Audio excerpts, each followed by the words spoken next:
Hello you lovely people and welcome.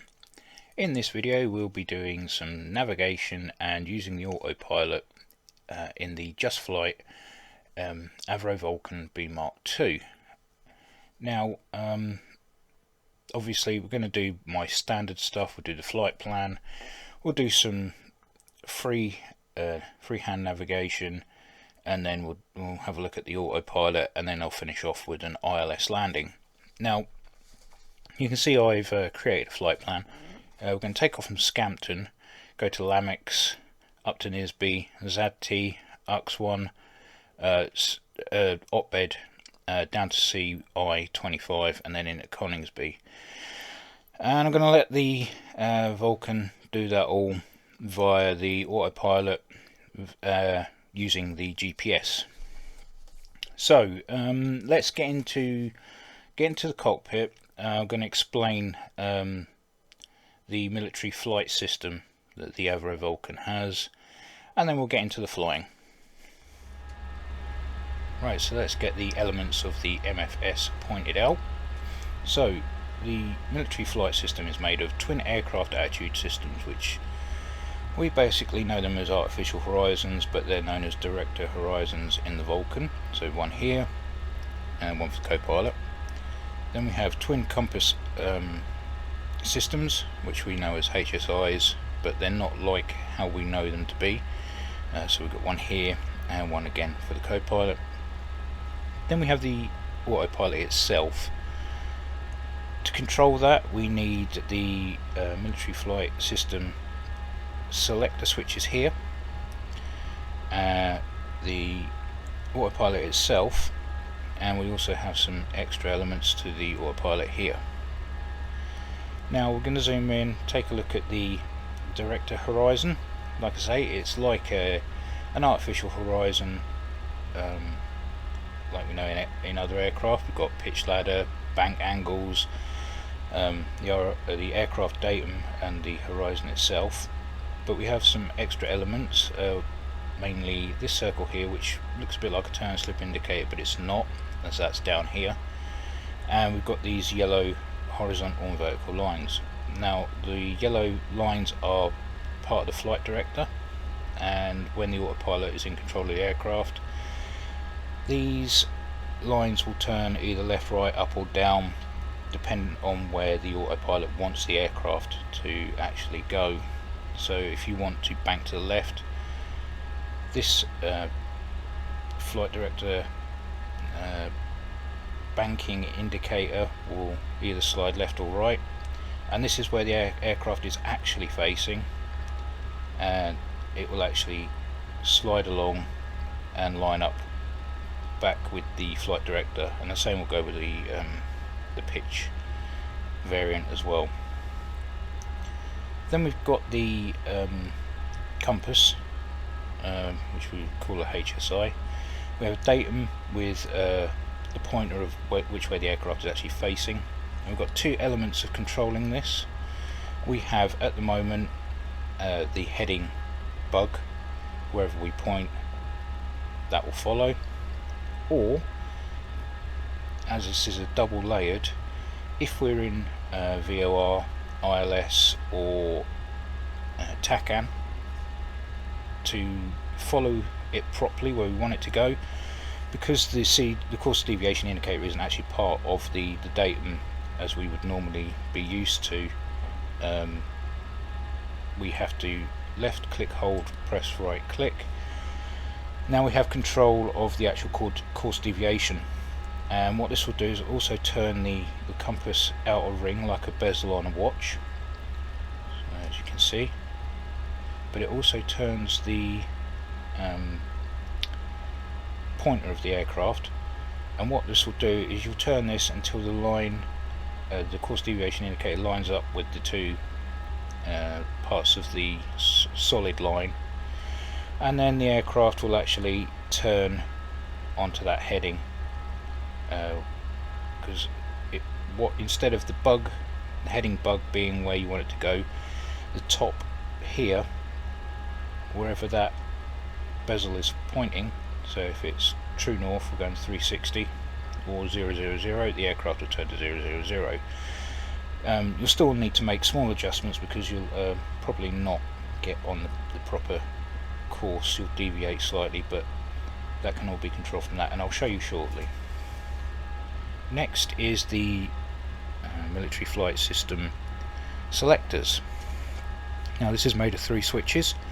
The comp here, which basically which compass is in control of the flight, the autopilot.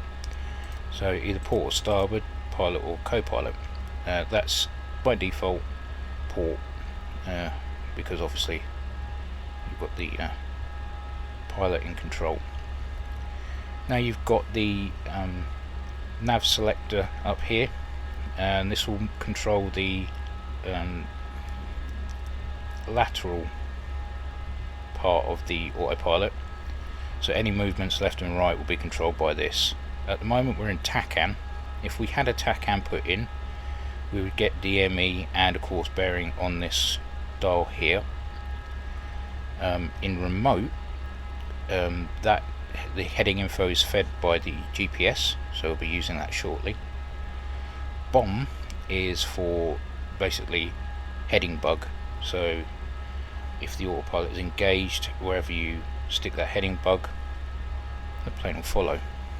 And then if we go to lock, which is the ILS localizer beam, and that will be fed into the system, or we can go to glide path, which includes both localizer and glide path, and they're both fed into the system. And then we'd engage approach, and it would approach to the airfield for a landing. So we're going to stick that into GPS, and if you've got the little logo, the tags on, it'll tell you as you select which one. So heading, GPS, TACAN, nav, and you'll see that ILS will pop up for these two as well. I'll go back to remote, and then we come to the pitch selector, and we have MAC at the far left, and what this will do, this will pitch the aircraft either up or down to maintain a certain Mach number that you selected at the time of turning on the autopilot. So it'll either slow the aircraft down or speed it up by using pitch. Height, pretty simple, it's the altitude hold. In the center, it allows pitch adjustments using your autopilot pitch and bank here. And then we've got approach, which I've just said is approach like you would any other aircraft. Datum is not in use, it's not operational, so it won't let you select it. So I'm going to select height for that. Now there is an issue with the autopilot. Some people have reported it, and I've actually got the issue myself, where this switch isn't clickable and we can't move it into indicated airspeed or altitude. So I've had to go in and assign buttons. If I put altitude hold, flick it with my assigned button, it will now be clickable up and down. So go in and assign altitude hold and speed hold to get that working if you're having that issue, and then you can click up and down to either have it on or off. You've got to remember that these are pull tabs, and if they're in the up position they're on, if they're down they're not. Okay, so power is already on, it's pulled up, and we've got our magnetic indicator here that's white, so that allows us to know that that is on and ready to be used. We've got glide, which will take the readings off of the pitch selector there, and then we've got track, which will take guidance from the nav selector at the top, and then we've got BOM, which is not in use, and we flick the engage on as well. And these are coupling switches. If they're up, the rudder aileron and elevators are all coupled to the autopilot. Turn them off, they're not. So to keep them coupled. Okay, we'll switch that back on and get that warmed up again.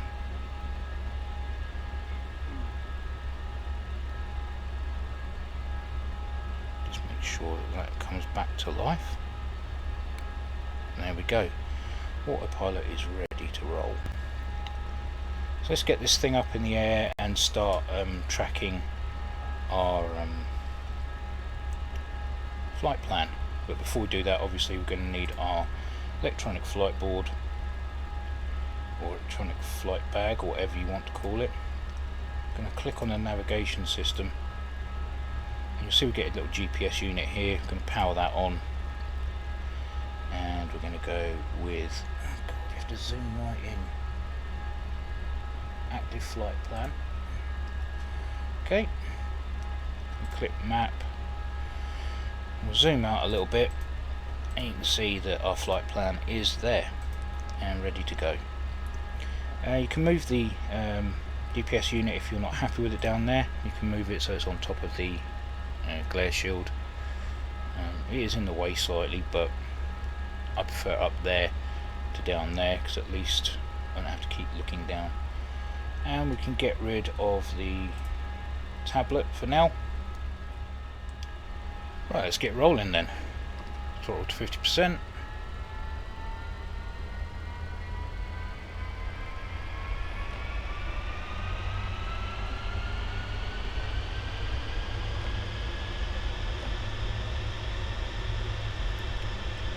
Throttle all the way.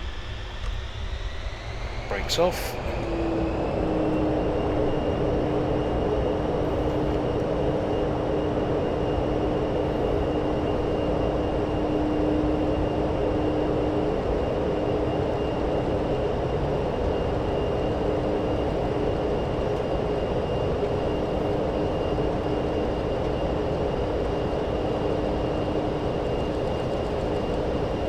Rotate. Positive rate of climb. Gear up. Okay, I don't want to climb too high actually, I'm not going to bother going to 2,500. So we'll go to, we'll switch on autopilot glide and track.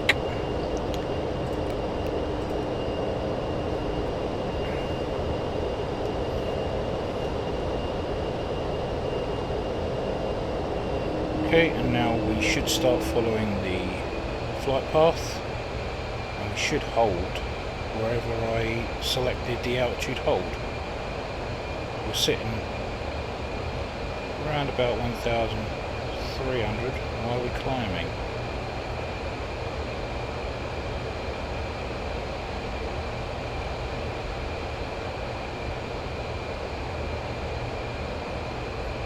It's definitely in.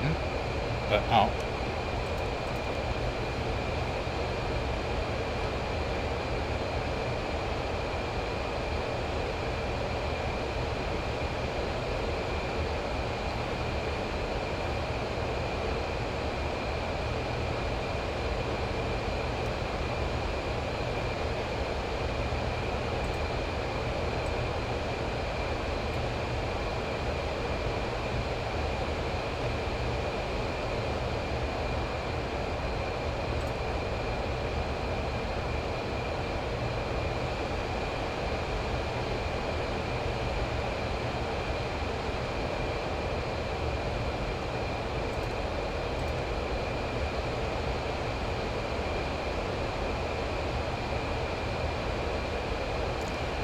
Go, that's better. We're now following and we're holding. It was the glide pull switch that was causing the issues there.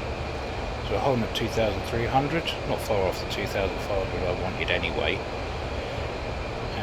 With the track pulled up, and we are following the GPS.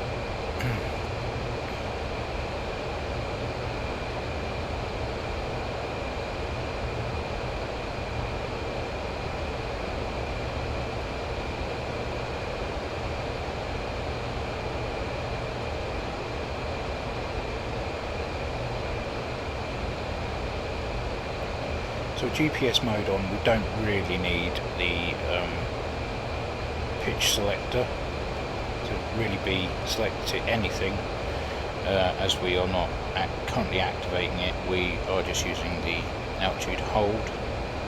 As long as that's pulled up and the track is pulled up and the engage is pulled up, you'll follow your flight plan and you'll hold your altitude. We are currently travelling at quite a fair lick, 300 knots. Slow it down a little bit. And as you can see, it's correcting itself so that it's staying on the magenta line.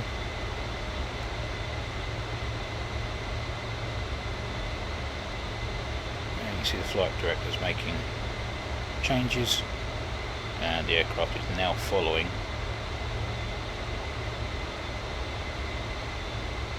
To make course corrections. Nice and simple. By the time the aircraft's caught up with the flight director though, the flight director is making more changes, so you end up with a bit of a waddle. It does settle though, eventually.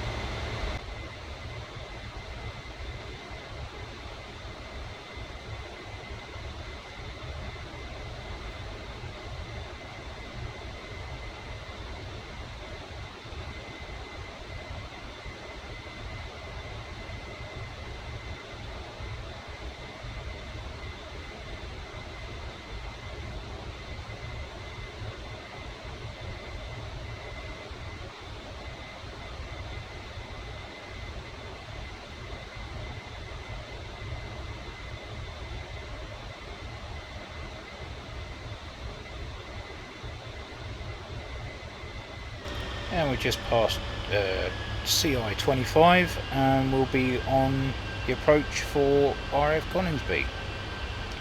So that was the flight plan following the GPS. You can do it manually, of course, if you so wish, and yeah, or you can just follow it using the autopilot like a lot of people like to do. So let's get the aircraft reset and let's do some VORs, TACANs and an ILS. Right, let's chase some VORs, do a TACAN and then an ILS. So I'm cruising around northern Lincolnshire, or Bomber County as it was known back then, and yeah, let's chase some VORs. So there's two ways of going about this. You can use the tablet, click the microphone, and you can enter your nav frequencies in there, or you can come across here, and if you've got the labelling on, you've got two twist knobs here. This knob does the first three, this one does the second three digits. I'm going to use my trusty usuals, my VORs of Otteringham and Trent. We'll turn on to Otteringham now as we're not very far away. So we've got 113 decimal 900. Okay, we're going to turn the MFS selector nav to lock, and we're going to switch on the track, and now we're going to turn the bezel until we get our aircraft facing in line with the course deviation indicator. And Otteringham is over here, so that was kind of handy that I was here at the time. As you can see, aircraft's making its commands there, and the aircraft is flying. And this is going to get, we're going to start waddling because these moves are a little bit aggressive. It may be okay though.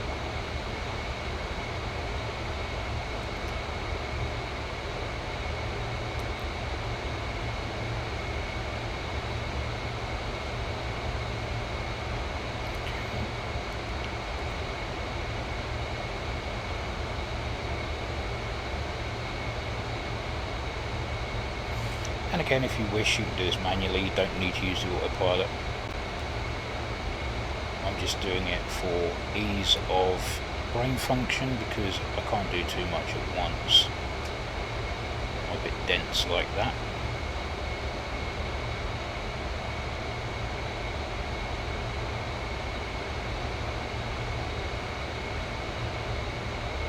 and as we get closer to the VOR you'll see that the deviation indicator will either swing left or right depending on which side the beacon is to the aircraft, and then we should get a swing. One thing I have noticed that there is no to or from triangles, so you really need to know what you're doing.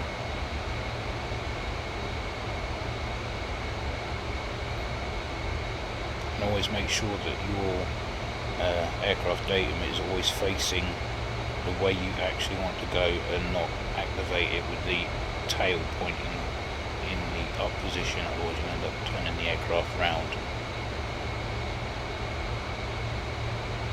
Okay, I believe that is Ottringham beacon down there.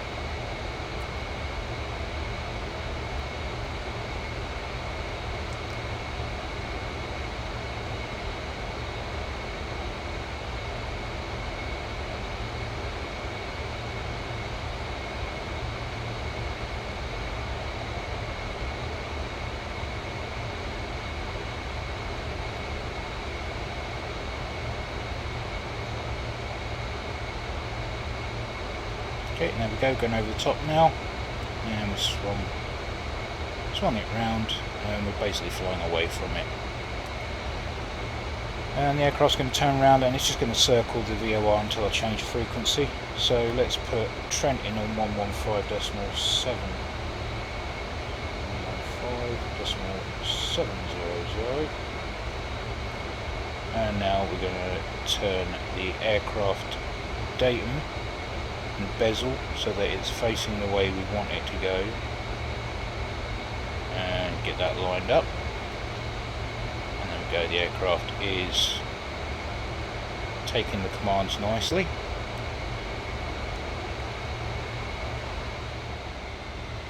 Right, let's chase some VRRs then.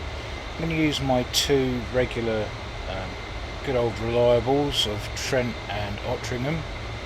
So I'm going to stick Trent in now. We can do that in two ways.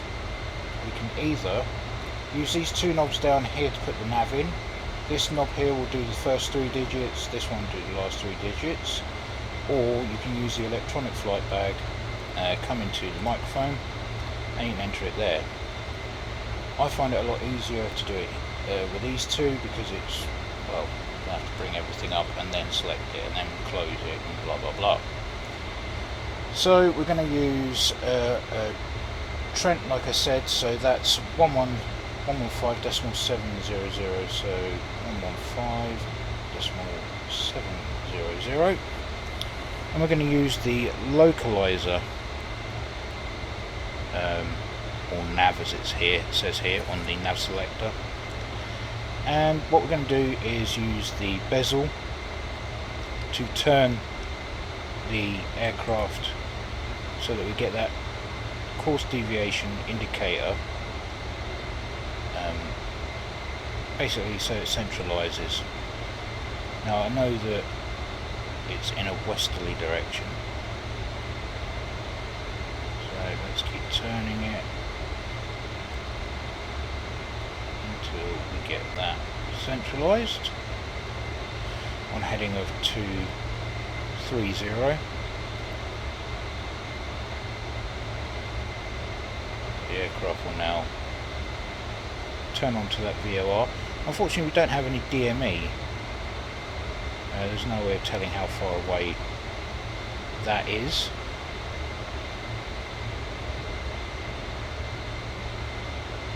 But I know it's around about 50 nautical miles away from where I am at the moment, in Lincolnshire, or Bomber County as it was known back in the day. And yeah, as long as you keep that bezel turned so that the course deviation indicator is centralized, the aircraft will follow it. As you can see, the autopilot is busy making the inputs and the aircraft's following to try and keep it in line with that VOR. I know Ottringham's closer, so we'll change the frequency. We're going to turn that to 113.900. There we go, 9.0, and you can see course deviation indicator has changed, Now I know that is in a northeasterly direction, so we're going to turn the bezel. Again, ignore the aircraft datum there because that will confuse you. As long as you know where you are and what bearing the VOR is to you, you shouldn't have an issue. So I know it's in a northeasterly direction. We'll just wait for that course deviation indicator to come in and centralise, and the aircraft will turn to that direction.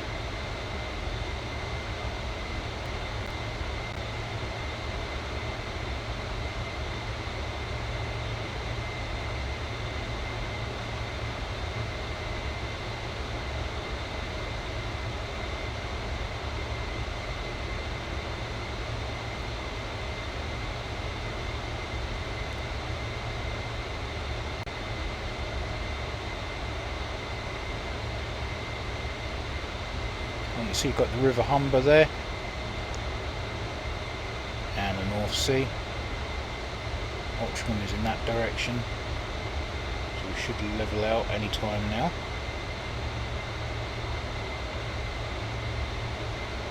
So yeah, I'm just making slight changes, keeping that deviation indicator central.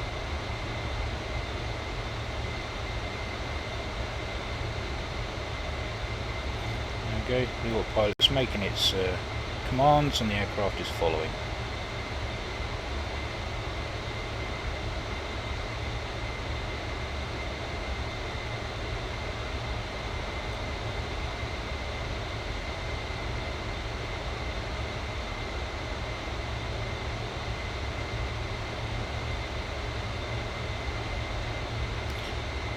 And like I said previously, unfortunately there's no distance measuring equipment, but we're not too far away. I may speed this up just to get over the top of Otteringham and just show you what the beam compass does.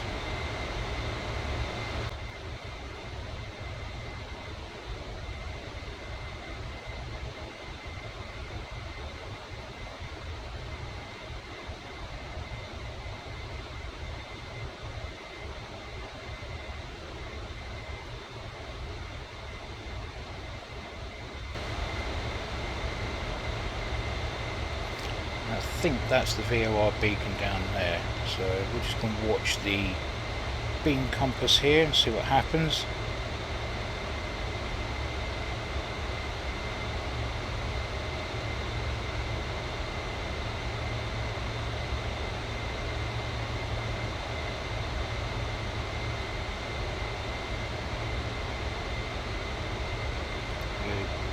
The deviation indicator is starting to slip and go a bit funny. Gone over the top now. So now we're flying away. Unfortunately there are no to or from triangles or anything to indicate that you are actually flying away. So you really do need to know what you're doing on your flight plan. And just, be wary about what's going on. So now we're going to go over to TACAN. For this, unfortunately, you do need the electronic flight bag for. You can get in the back, but again, like I say, it's a matter of having to go through different avenues to be able to use the buttons clickable. So we're going to click that, and we're going to put in 048 for RF Coningsby, enter that. It's X-ray, so we don't need to change that. You can if you need to Yankee, but we don't need to. So we'll switch that back to X-ray. Okay, now we're going to switch the nav into the central for TACAN. Again, the indicator will change, and now we'll just, I know that it's south, so we're going to turn it south until the indicator becomes central again. There we go. Just let the aircraft follow the course.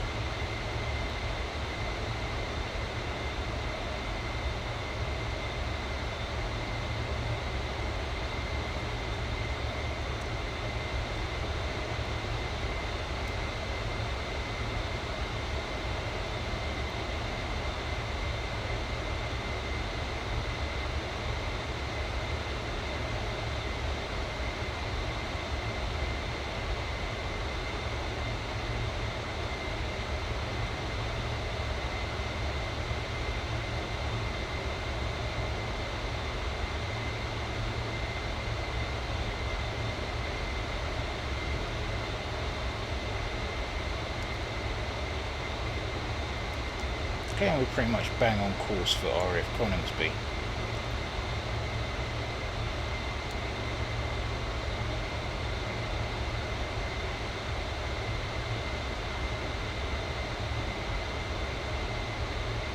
And you can see we have our TACAN indicator here, gives you a bearing and gives you DME, so we're 37 nautical miles away.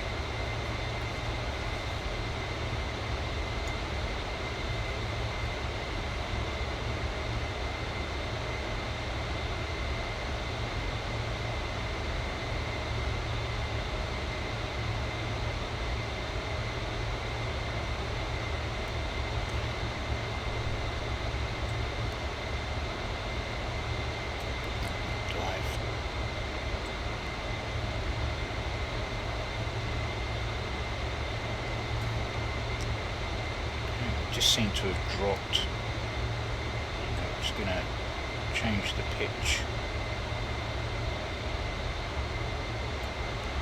so the indicator goes into climb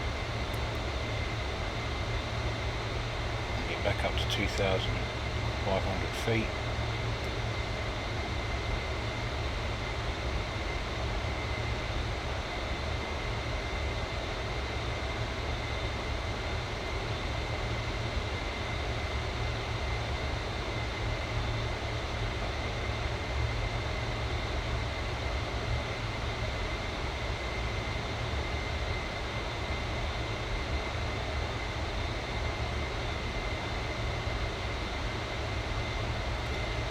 Climb up to 2,500 feet, so it's a nice approach height to catch the localizer and glide slope at Coningsby.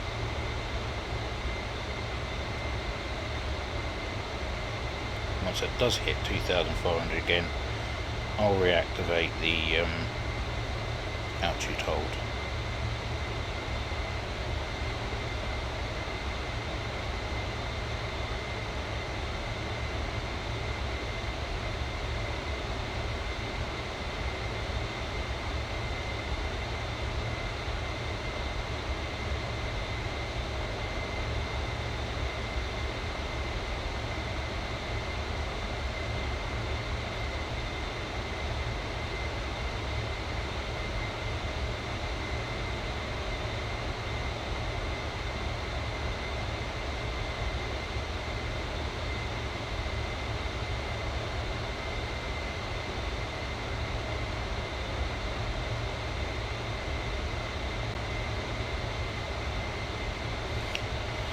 Getting close to 2,500 again. I can activate the altitude hold in 3, 2, 1, activate.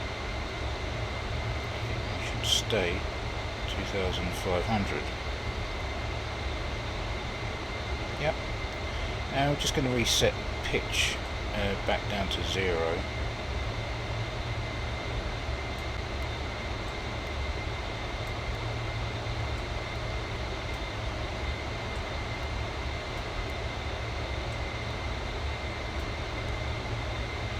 Back down to 0.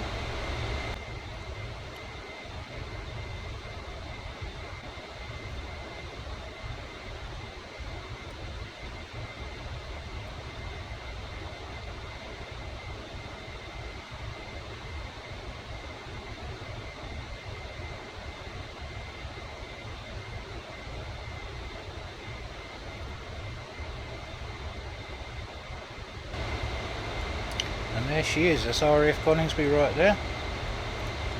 So we chase the TACAN, we'll just see what happens when we fly over the top.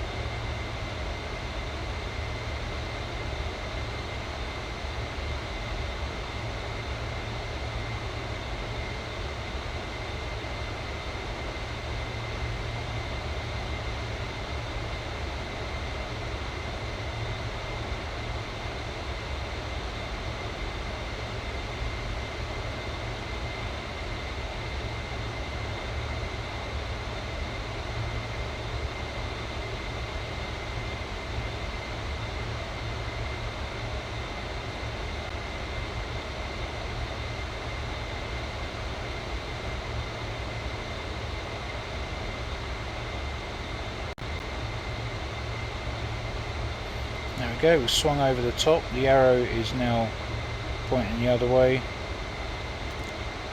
so we'd need to turn around to just about 111, and now we're flying away. So that was chasing the tack can. So ILS landing in the Vulcan made the weather a little bit worse than it was, and basically going to get the aircraft set up now. Now I've still got the tack can in for Coningsby. It's letting us know what direction it is at 220. If I was to turn the aircraft to 220, we'd head straight to the airfield. But I'm not going to do that yet because I want to catch the glide slope and the localizer. So we need a frequency from the nav radio. Come down here, we're going to put in nav, first one 111.150. Okay, and we're already getting indicators from the beacons to the aircraft, because we've got the beam and glide path already being sent to the aircraft. So what I'm going to do, get the aircraft configured for that. So we're going to go to GP for glide path, over to approach, pull up the glide pull button there. That will take off the altitude hold, and now everything has been handed over to the autopilot with under glide slope. So we're going to climb slightly to the wrong glide slope, and need to bring the speed down to around about 160 knots.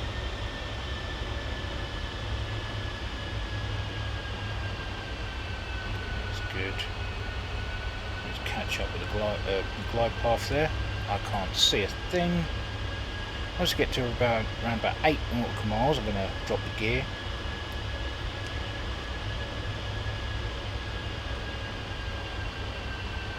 I need to slow the aircraft down.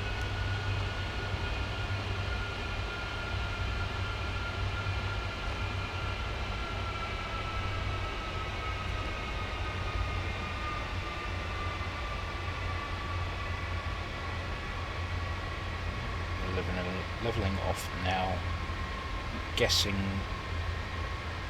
that we are bang on glide slope and the localizer, which we are.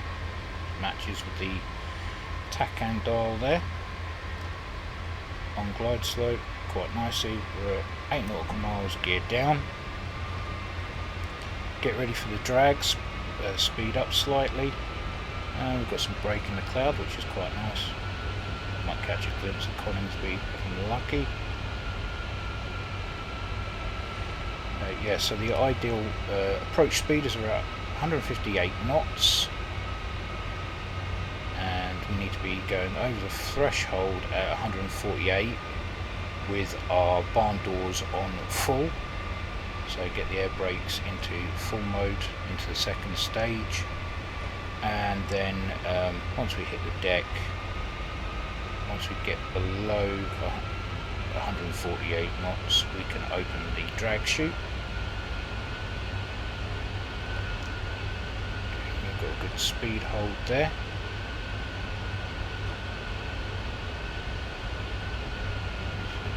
Drop the throttle slightly, requirement, don't want to climb too far, otherwise we'll leave glide slope, and I don't want to end up chasing glide slope.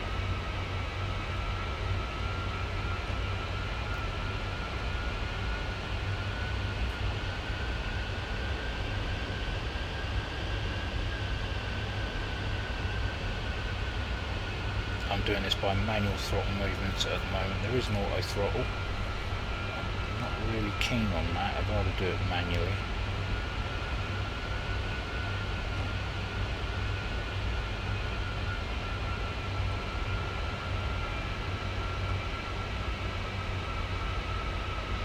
Oh, I think I've got a glimpse of approach lights there. That could be it there.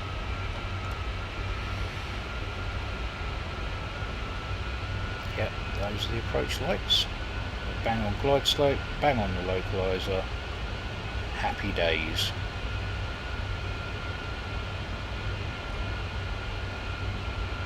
Start slowing it down ever so slightly so that we can get over the threshold at 148 if we can. Get the first stage out of the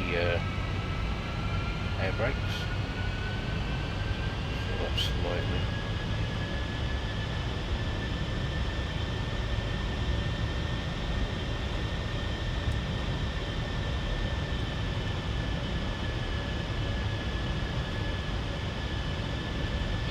Slope, I don't want to do that. Need to speed up, slow down slightly. There we go. Back on the glide slope. Keep it there, keep it there. And start slowing down for the touchdown now. Get the big barn doors open. Now. Okay. And we're going to throttle back.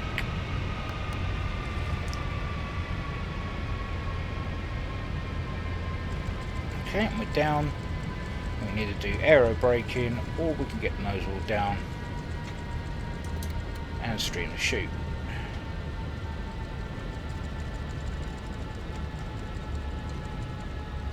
Which I'm going to do. So around about 80 knots, we need to jettison that. Jettison the old parachute. Drag chute, use the brakes,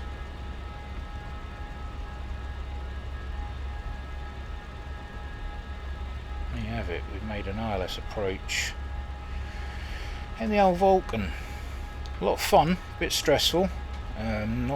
It's not as easy as the old digital cockpit where you can just get everything on command. You really need to make sure that everything is where it needs to be, otherwise the landing just won't happen. So that's navigation and autopilot in the JustFlight Vulcan B.Mk. Hope you got something from that. If you got this far, thank you for watching, and as always, take care, and I'll catch you in the next one.